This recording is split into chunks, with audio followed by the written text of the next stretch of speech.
my dear students, once again welcome back to English online class.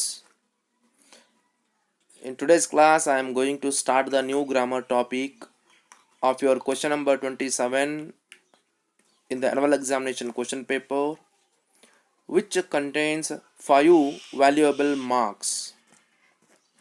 So my dear students, that is the direct and indirect speech, or it is also called as reported speech.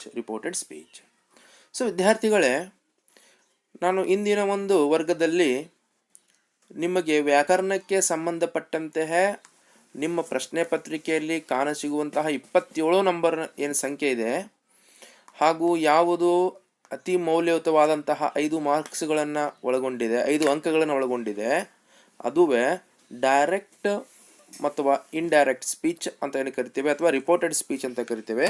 ಕನ್ನಡದಲ್ಲಿ ಪ್ರತ್ಯಕ್ಷ ಕಥನ ಮತ್ತು ಪರೋಕ್ಷ ಕಥನವೆಂದು ಇದನ್ನು ಕರಿತೇವೆ. So before going to start the definition of direct and indirect speech or reported speech, first I will give you example of two sentences. The first sentence is, the teacher says he is absent. ಮತ್ತು ಎರಡನೆಯ ವಾಕ್ಯವು the teacher said that he was absent. So my two sentences are there. You will come to know when I will send this copy through the WhatsApp group in a PDF form. Just hold this copy and follow with this the class. So in the first sentence the teacher says he is absent, and the second sentence the teacher said that he was absent. So these two sentences express the same meaning but in two ways. So ವಿದ್ಯಾರ್ಥಿಗಳೇ, ಮೇಲಿನ ಎರಡೂ ವಾಕ್ಯಗಳೇನಿದ್ದಾವೆ, the teacher says he is absent, the teacher said that he was absent. ಈ ಎರಡೂ ವಾಕ್ಯಗಳ ಅರ್ಥ ಒಂದೇ ಇದೆ, ಆದರೆ ವ್ಯಕ್ತಪಡಿಸುವ ರೀತಿಯಲ್ಲಿ ಎರಡೂ ಬಗೆಗಳಿವೆ.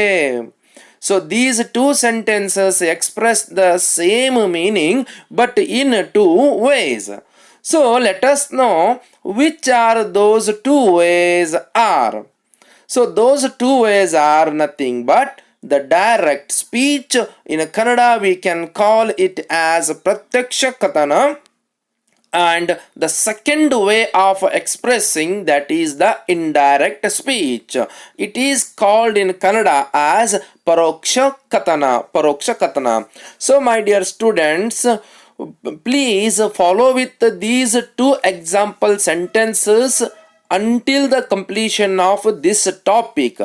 If you understand properly these two sentences as a part of an example, definitely you will come to know each and everything completely and properly. So be touch with these two examples, don't go for skipping. So we already come to know that these two sentences are same in meaning but expresses in different ways. That different way is nothing but one is the direct speech and another one is indirect speech. So ವಿದ್ಯಾರ್ಥಿಗಳೇ, ಮೊದಲೇ ಹೇಳಿದ ಹಾಗೆ ಮೇಲಿನ ಎರಡೂ ವಾಕ್ಯಗಳ ಅರ್ಥವು ಒಂದೇ ಆಗಿದೆ, ಆದರೆ ವ್ಯಕ್ತಪಡಿಸುವ ರೀತಿಯಲ್ಲಿ ಎರಡೂ ಬಗೆಗಳಿವೆ. ಒಂದು ಪ್ರತ್ಯಕ್ಷ ಕಥನ ಡೈರೆಕ್ಟ್ ಸ್ಪೀಚ್, ಇನ್ನೊಂದು ಪರೋಕ್ಷ ಕಥನ indirect speech. So before going to start the definition of the direct speech and indirect speech, first I would like to clear once again that this question comes in the 27th question number and it contains 5 important marks.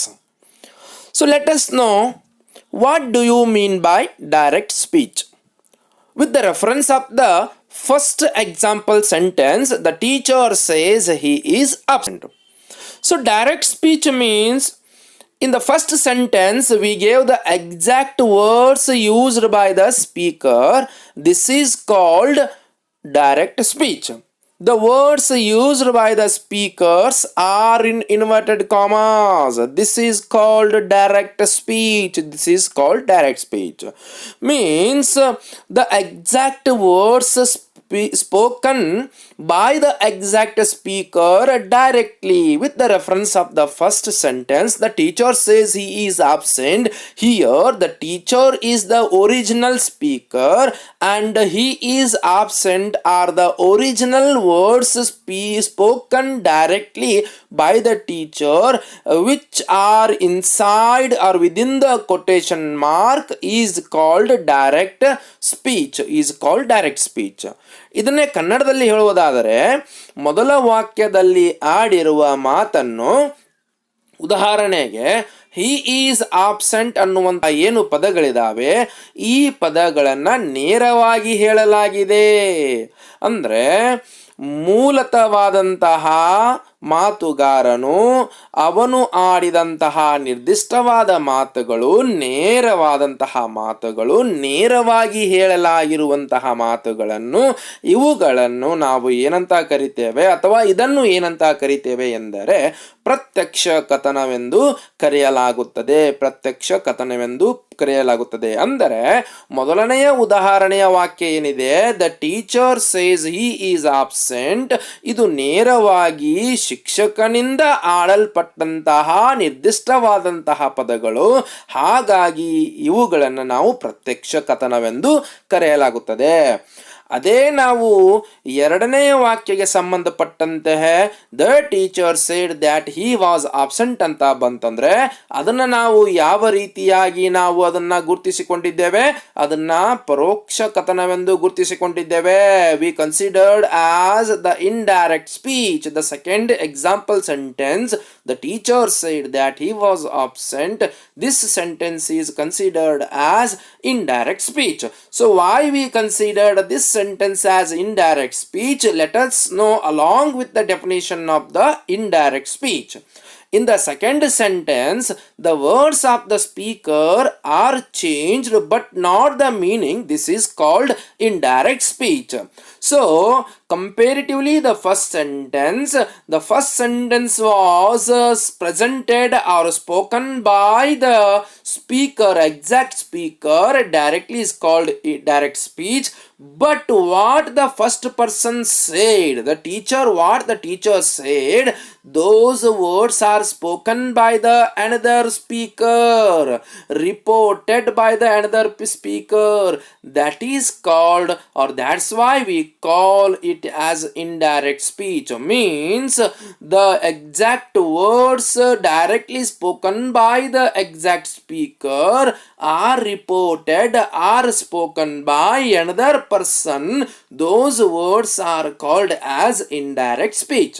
So in Kannada, ಎರಡನೆಯ ವಾಕ್ಯದಲ್ಲಿ ಆಡಿರುವ ಮಾತನ್ನು ಅರ್ಥ ವ್ಯತ್ಯಾಸವಿಲ್ಲದೆ ಬದಲಿಸಿದೆ, ಇದನ್ನು ಪರೋಕ್ಷ ಕಥನ ಎನ್ನುವರು. ಅಂದರೆ ಮೂಲತವಾಗಿ ಮಾತನಾಡಿದಂತಹ ಮಾತುಗಾರನ ನಿರ್ದಿಷ್ಟವಾದಂತಹ ನೇರವಾದ ಮಾತುಗಳನ್ನು ಮತ್ತೊಬ್ಬ ವ್ಯಕ್ತಿಯು ಮತ್ತೊಬ್ಬನಿಗೆ ಪರೋಕ್ಷವಾಗಿ ಏನು ಹೇಳುತ್ತಾನೆ, ಆ ಹೇಳಿದ ಮಾತುಗಳನ್ನು ನಾವು ಏನಂತ ಕರೆಯುತ್ತೇವೆ, ಅವುಗಳನ್ನು ನಾವು ಪರೋಕ್ಷ ಕಥನವೆಂದು ಕರೆಯುತ್ತೇವೆ. ಉದಾಹರಣೆಗೆ ತೆಗೆದುಕೊಂಡರೆ, ಒಂದು ಸಿನಿಮಾ ಥಿಯೇಟರಿಗೆ ಹೋಗಿ ನಾವು ಒಂದು ಸಿನಿಮಾವನ್ನು ನೋಡುವಾಗ ಆ ಸಿನಿಮಾದಲ್ಲಿ ಮೂಲತವಾಗಿ ಎಕ್ಸಾಕ್ಟ್ ಸ್ಪೀಕರ್ ಅಂತ ಏನಿರ್ತಾರೆ, ಹೀರೋ ಅಂತ ಇರ್ತಾರೆ, ವಿಲನ್ ಅಂತ ಇರ್ತಾರೆ, ಹೀರೋಯಿನ್ ಅಂತ ಇರ್ತಾರೆ. ಆ ಮೂವರ ಮಧ್ಯೆ ನಡೆಯುವಂತಹ ನೇರವಾದ ಸಂಭಾಷಣೆಯನ್ನ ನಾವು ಸಿನಿಮಾ ನೋಡಿದ ನಂತರ ನಮ್ಮ ಒಂದು ಗೆಳೆಯರಿಗೆ, ಗೆಳತಿಯರಿಗೆ ಅಥವಾ ಇನ್ಯಾವುದೋ ವ್ಯಕ್ತಿಗೆ ನಾವು ಅವುಗಳನ್ನ ವ್ಯಕ್ತಪಡಿಸಿದಾಗ ಆ ಮಾತುಗಳು ನಮ್ಮ ಮಾತುಗಳು ಏನಂತ ಅವು ಕನ್ಸಿಡರ್ ಆಗ್ತವೆ, ಅವು ಪರೋಕ್ಷ ಕಥನವೆಂದು ಕನ್ಸಿಡರ್ ಆಗ್ತವೆ.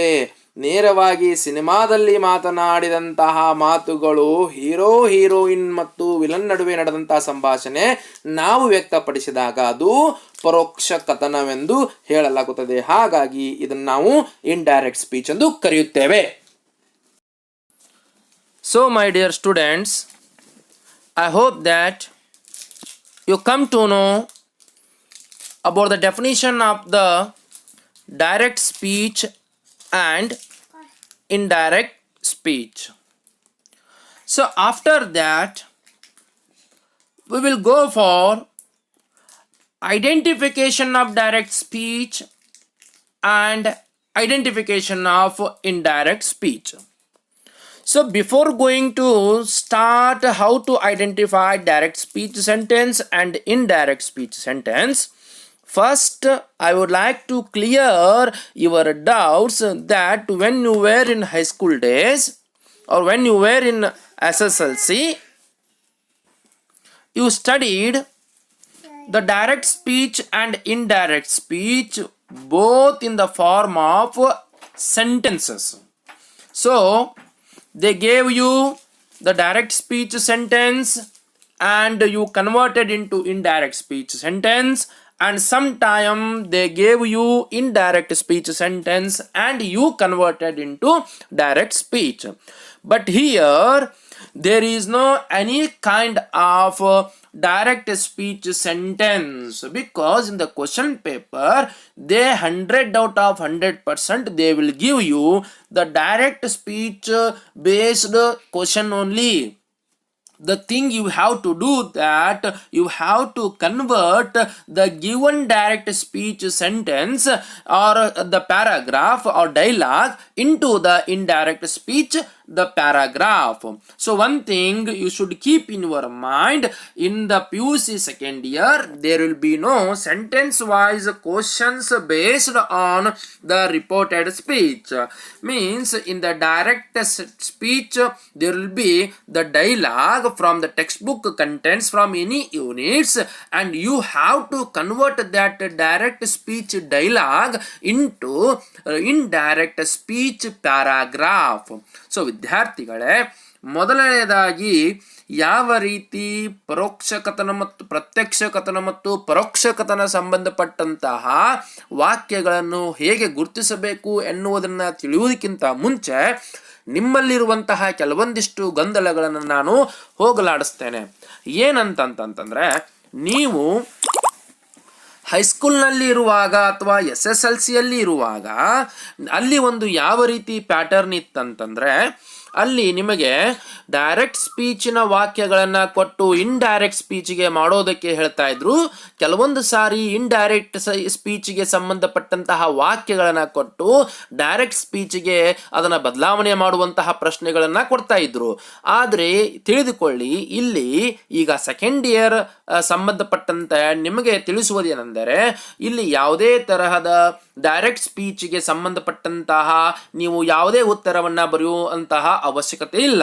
ಯಾಕಂದ್ರೆ 100% ಅವರು ಕೊಡುವಂತಹ ಪ್ರಶ್ನೆ ಅದು ಡೈರೆಕ್ಟ್ ಸ್ಪೀಚ್ ನಲ್ಲಿಯೇ ಇರುತ್ತೆ ಮತ್ತು ವಾಕ್ಯದ ರೂಪದಲ್ಲಿ ಇರುವುದಿಲ್ಲ. ಅದು ಡೈಲಾಗ್, ಸಂಭಾಷಣೆ ರೂಪದಲ್ಲಿ ಇರುತ್ತೆ. ಆ ಸಂಭಾಷಣೆಯು ನಿಮ್ಮ ಪಾಠದ ಯಾವುದಾದರೂ ನಿಮ್ಮ ಟೆಕ್ಸ್ಟ್ ಬುಕ್ಗೆ ಸಂಬಂಧಪಟ್ಟಂತಹ ಯಾವುದಾದರೂ ಒಂದು ಪಾಠದಿಂದ ಆಯ್ದು ತೆಗೆಯಲಾಗುತ್ತದೆ ಮತ್ತು ಅದನ್ನು ನೀವು ಪ್ಯಾರಾಗ್ರಾಫಿಗೆ ರೂಪಾಂತರಗೊಳಿಸಬೇಕು. ಅಂದ್ರೆ ಡೈಲಾಗ್ ನಲ್ಲಿರುವಂತಹ ಡೈರೆಕ್ಟ್ ಸ್ಪೀಚ್ ಕ್ವಶನ್ ಅನ್ನ ನೀವು ಇಂಡೈರೆಕ್ಟ್ ಸ್ಪೀಚಿಗೆ ಬದಲಾವಣೆ ಹೇಗೆ ಮಾಡಬೇಕಂದ್ರೆ ಪ್ಯಾರಾಗ್ರಾಫಿನ ಮೂಲಕ. ಅದು ನಂತರದ ಕೊನೆಯಲ್ಲಿ ನಾನು ನಿಮಗೆ ಯಾವ ರೀತಿ ಬದಲಾವಣೆ ಮಾಡಬೇಕು ಅದೆಲ್ಲವನ್ನ ತಿಳಿಸ್ಕೊಡ್ತೇನೆ. So let us start to identify the direct speech sentence in general base. So first point to identify the direct speech, that the exact words of the speaker are within inverted commas. ಅಂದ್ರೆ ನೇರವಾಗಿ ಮಾತುಗಾರನು ಆಡಿದಂತಹ ಮಾತುಗಳನ್ನು ನಾವು quotation ಮಾರ್ಕ್ಗಳಲ್ಲಿ ಇಡಲಾಗಿರುತ್ತೆ. ಅಂದರೆ double inverted ಕಾಮಾಸ್ಗಳಲ್ಲಿ ಅವುಗಳನ್ನು ಹಾಕಲಾಗಿರುತ್ತದೆ. ಗಮನಿಸಿ, ಮೊದಲನೆಯ ಉದಾಹರಣೆ example, the teacher says he is absent. he is absent ಅನ್ನುವಂತಹ ಏನು ವಾಕ್ಯ ಇದೆ, ಇದು ನಿರ್ದಿಷ್ಟವಾಗಿ ಮಾತನಾಡಿದ ವಾಕ್ಯಗಳು, ಮಾತುಗಾರನ ವಾಕ್ಯಗಳು. ಆ ವಾಕ್ಯಗಳನ್ನು ವಾಕ್ಯವನ್ನು ಕಾಮನಗಳಲ್ಲಿ ಹಾಕಲಾಗಿರುತ್ತದೆ. ಹೀಗೆ ಯಾವುದಾದರೂ ನಿರ್ದಿಷ್ಟವಾದ ವಾಕ್ಯವನ್ನ ಡಬಲ್ ಇನ್ವರ್ಟೆಡ್ ಕಾಮಗಳಲ್ಲಿ ಹಾಕಿದಾಗ ನಾವು ತಿಳಿದುಕೊಳ್ಳಬೇಕು ಅದು ಯಾವ ಕಥನ, ಅದು ಪ್ರತ್ಯಕ್ಷ ಕಥನ. ಇದು ಮೊದಲನೆಯ point. The second point is the first word of the reported speech begins with a capital letter.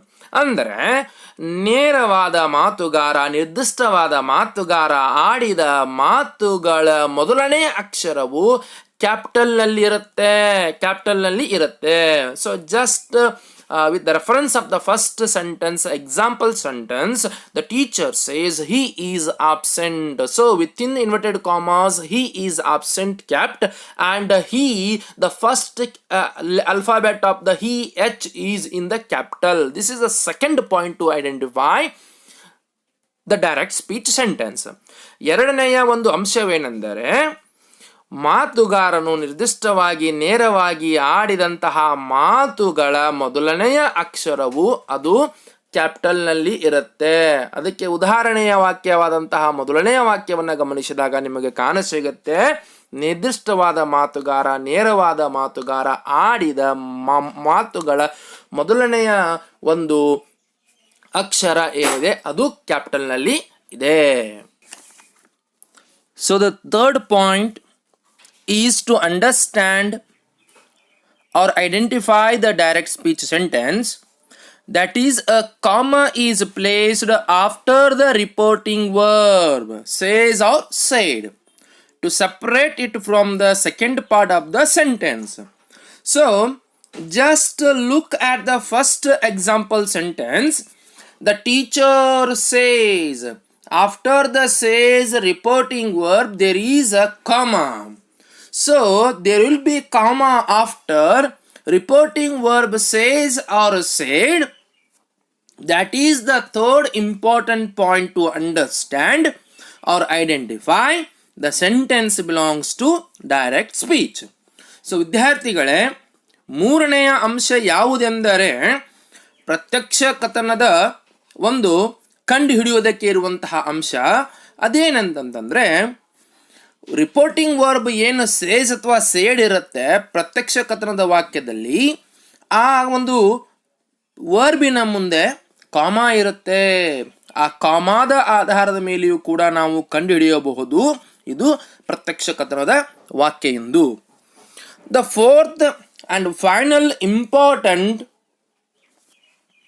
identification of the direct speech: always, in the most of cases, the reporting verb is in the simple present tense in the most of cases. So that is the minor, we can consider that is the minor point to identify the direct speech. So once again recall you how to identify the direct speech sentence. So the exact words of the speaker are within inverted commas. The first word of the reported speech begins with the capital letter he, capital letter H. With the reference of the first example sentence, a comma is placed after the reporting verb says or said, and the fourth minor, the reporting verb is in the simple present tense in the most of cases. So after coming to know how to identify the direct speech sentences, now let us know how to identify indirect speech sentences or identification of indirect speech. The first point of identification of indirect speech, that is the reported words are not put within the inverted commas. In the direct speech sentence, the exact words of the speaker kept in the inverted commas. Here those inverted commas are removed. So ವಿದ್ಯಾರ್ಥಿಗಳೇ, ಪರೋಕ್ಷ ಕಥನದ ವಾಕ್ಯಗಳನ್ನು ಕಂಡುಹಿಡಿಯುವುದಕ್ಕೆ ಇರುವಂತಹ ಮೊದಲನೆಯ ಒಂದು ಅಂಶ ಯಾವುದೆಂದರೆ, ಯಾವುದೇ ತರಹದ ನಿರ್ದಿಷ್ಟವಾದ ನೇರವಾಗಿ ಆಡಿದ ಮಾತುಗಳು ಮಾತುಗಾರನ ಏನಿರುತ್ತವೆ ಅವು ಯಾವುಗಳನ್ನು ಕಾಮಾಗಳಲ್ಲಿ ಇಟ್ಟಿರಲಾಗುವುದಿಲ್ಲ. The second point, a comma after reported verb is said or says is removed.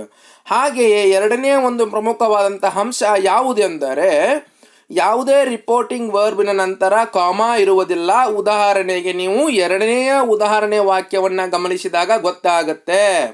The teacher said that he was absent. No commas, no inverted commas are there in the second example sentence. So the third point to identify the indirect speech, that is the reporting speech begins with the word conjunction that. So in the time of converting direct speech into indirect speech, we have to add the another extra word as a part of conjunction, that is that. So just look at the second sentence. The teacher said that. The teacher said that. So this is called the conjunction word that, and this word should be used when we are going to convert or change from direct speech to indirect speech. So ವಿದ್ಯಾರ್ಥಿಗಳೇ, ಈ ಪ್ರತ್ಯಕ್ಷ ಕಥನವನ್ನು ಪರೋಕ್ಷ ಕಥನಕ್ಕೆ ಬದಲಾಯಿಸುವ ಸಂದರ್ಭದಲ್ಲಿ ಒಂದು extra ಮತ್ತೊಂದು ಪದವನ್ನು ನಾವು ಸೇರಿಸಿಕೊಳ್ಳಬೇಕಾಗುತ್ತದೆ. ಅದುವೇ ಕಂಜಂಕ್ಷನ್ ಪದವಾದಂತಹ ದ್ಯಾಟ್ ಅನ್ನುವಂತಹ ಒಂದು ಕಂಜಂಕ್ಷನ್ ಪದ. ಉದಾಹರಣೆಯಾಗಿ ನೀವು ಎರಡನೇ ವಾಕ್ಯವನ್ನು ಗಮನಿಸಿದಾಗ ನಿಮಗೆ ಕಾಣಸಿಗುತ್ತೆ. ದ ಟೀಚರ್ ಸೇಡ್, ಶಿಕ್ಷಕನು ಹೇಳಿದನು ಏನೆಂದರೆ. ಈ ಏನೆಂದರೆ ಅನ್ನುವಂತಹ ಪದವೇ ದ್ಯಾಟ್ ಅಥವಾ ಕಂಜಂಕ್ಷನ್ ಪದ ದ್ಯಾಟ್ ಅಂತ ಕರಿತೇವೆ. ಸೊ ಇದು ಮೂರನೇ ಅಂಶ. ಮತ್ತು ಕೊನೆಯದಾಗಿರುವಂತಹ ನಾಲ್ಕನೆಯದ್ದು ಏನಪ್ಪಾ ಅಂತಂತಂದ್ರೆ, the verb in the reported speech is changed into was. This is the identification. So this is called the change of verbs. This in detail we will come to know later when we will go for the rules of the reported speech. In that time we will come to know each and every thing in detail. So ನಾಲ್ಕನೇದಿರುವಂತಹದ್ದು ಏನಪ್ಪ ಅಂದರೆ ಯಾವ ರೀತಿ ವರ್ಬ್ಗಳು ಬದಲಾವಣೆಯಾಗಿದ್ದಾವೆ. The teacher says he is absent, ಇದು ಮೊದಲನೆಯ ವಾಕ್ಯದ ಒಂದು ವರ್ಬ್. ಅದೇ ಇಂಡೈರೆಕ್ಟ್ಗೆ ಬಂದ said that he was absent. The teacher said that he was absent. ಯಾವ ರೀತಿ ಈಸ್ ವಾಸ್ ಆಗಿ ಬದಲಾವಣೆಯಾಯಿತು, ಇದಕ್ಕೆ ಸಂಬಂಧಪಟ್ಟಂತೆ ಎಲ್ಲವನ್ನ ನಾವು ಆಳವಾಗಿ ಅಧ್ಯಯನ ಮಾಡೋಣ ಮುಂದಿನ ಒಂದು ವಿಭಾಗದಲ್ಲಿ. So my dear students, I hope that you have understood properly and completely how to identify direct speech sentences as well as indirect speech sentences. So now let us come to the important part of the direct and indirect speech, that is there are some rules to change direct speech to indirect speech. So this is called very important part or essential part of reported speech. So these rules you have to keep in your mind without missing, then only you will get out marks in your examination. So let us know the rules to change direct speech to indirect speech. There are 4 important rules of changing in the direct speech to indirect speech. The first rule is change of tenses. So ವಿದ್ಯಾರ್ಥಿಗಳೇ, ಈ direct ಸ್ಪೀಚನ್ನು indirect ಸ್ಪೀಚ್ಗೆ ಬದಲಾವಣೆ ಮಾಡುವುದಕ್ಕಾಗಿ ಕೆಲವೊಂದಿಷ್ಟು ನಿರ್ದಿಷ್ಟವಾದಂತಹ ಬಹುಮುಖ್ಯವಾದಂತಹ ನಿಯಮಗಳು ಇದ್ದಾವೆ, ಬದಲಾವಣೆಗಳ ನಿಯಮಗಳಿದ್ದಾವೆ. ಆ ಬದಲಾವಣೆ ನಿಯಮಗಳಲ್ಲಿ ಪ್ರಮುಖವಾಗಿ ಮುಖ್ಯವಾಗಿರುವಂತಹ 4 ಬದಲಾವಣೆಗಳು, ಆ 4ಗಳು ಯಾವುಗಳೆಂಬುದನ್ನು ತಿಳಿದುಕೊಳ್ಳೋಣ. The first rule to change, it is change of tenses. ಮೊದಲನೆಯ ಒಂದು ನಿಯಮ ಯಾವುದಪ್ಪ ಅಂದರೆ ಬದಲಾವಣೆ ಮಾಡುವುದು, ಅದು ಕಾಲಗಳ ಬದಲಾವಣೆ. ಟೆನ್ಸಸ್ ಅಂತ ಏನು ಕರಿತೀವಿ, ಪ್ರೆಸೆಂಟ್, ಪಾಸ್ಟ್, ಫ್ಯೂಚರ್ ಅಂತ ಏನು ಕರಿತೇವೆ, ವರ್ತಮಾನ ಮತ್ತು ಭೂತಕಾಲ ಮತ್ತು ಭವಿಷ್ಯತ್ ಕಾಲ ಅಂತ ಏನು ಕರಿತೇವೆ, ಅವುಗಳನ್ನು ಬದಲಾವಣೆ ಮಾಡುವುದು ಮೊದಲನೆಯ ಒಂದು ನಿಯಮ. So once again I would like to tell you that before going to study the direct and indirect speech, first you should become perfect in the both in the all 3 tenses. Then only you are able to understand properly and completely about the direct and indirect speech. So the second important rule of changing from direct speech to indirect speech, that is change of auxiliaries. So ಎರಡನೆಯ ಪ್ರಮುಖವಾದಂತಹ ಬದಲಾವಣೆಗೊಳಿಸುವಂತಹ ನಿಯಮ ಪ್ರತ್ಯಕ್ಷ ಕಥನದಿಂದ ಪರೋಕ್ಷ ಕಥನದವರೆಗೆ, ಅಂದರೆ ಅದು auxiliary ಪದಗಳನ್ನು ಬದಲಾವಣೆ ಮಾಡುವುದು ಅವು ಯಾವುಗಳೆಂಬುದನ್ನು ಡಿಟೇಲ್ ಆಗಿ ನಂತರದಲ್ಲಿ ನಾವು ಅಭ್ಯಾಸವನ್ನು ಮಾಡೋಣಂತ. So the third, the important rule to change from direct speech to indirect speech, that is the change of pronouns. So ಮೂರನೆಯ ಪ್ರಮುಖವಾದಂತಹ ಒಂದು ಬದಲಾವಣೆಗೊಳಿಸುವಂತಹ ಒಂದು ನಿಯಮ ಯಾವುದೆಂದರೆ ಅದು ಸರ್ವನಾಮಗಳನ್ನು ಬದಲಾವಣೆಗೊಳಿಸೋದು. ಅಂದರೆ ಪ್ರತ್ಯಕ್ಷ ಕಥನದಲ್ಲಿರುವಂತಹ ಸರ್ವನಾಮಗಳು ಅಥವಾ ನಾಮಗಳು ಯಾವುಗಳು ಅದನ್ನೇ ಪರೋಕ್ಷ ಕಥನಕ್ಕೆ ಹೋದಾಗ ಯಾವ ರೀತಿ ಬದಲಾವಣೆಯಾಗ್ತವೆ, ಹಾಗೆ ಸರ್ವನಾಮಗಳನ್ನ ಬದಲಾವಣೆಗೊಳಿಸುವಂತಹ ಒಂದು ನಿಯಮವು ಕೂಡ ಇದು ಪ್ರಮುಖವಾದಂತಹದ್ದಾಗಿದೆ. So the fourth important rule to change from direct speech to indirect speech, that is change of some words. So this is also very important, the aspect in the time of changing from direct speech to indirect speech. So ನಾಲ್ಕನೆಯ ಪ್ರಮುಖವಾದಂತಹ ಮುಖ್ಯವಾದಂತಹ ಬದಲಾವಣೆಗೊಳಿಸುವಂತಹ ಅಂಶ ಯಾವುದೆಂದರೆ ಪ್ರತ್ಯಕ್ಷ ಕಥನದಿಂದ ಪರೋಕ್ಷ ಕಥನದವರೆಗೆ ಅದುವೇ ಕೆಲವೊಂದಿಷ್ಟು ಪದಗಳ ಬದಲಾವಣೆಗೊಳಿಸುವುದು. So my dear students, in the next class we will go for in detail explanation of these 4 rules of changing from direct speech to indirect speech. So until the next class, stay tuned and thank you.